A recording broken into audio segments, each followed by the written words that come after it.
Seperti firman Tuhan dalam Filipi 2 ayat 2 mengatakan, dan itu juga yang saya lihat dituliskan dalam undangan. Hendaklah kamu sehati sepikir, satu jiwa, satu kasih, satu tujuan.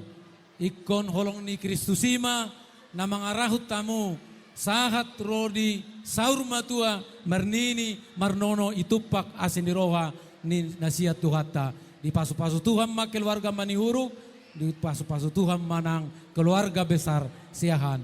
Parmusik nami, baik kamu ma, naho partusi, asa itu pahiyay menasida. Mau lihat eh?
Hallelujah.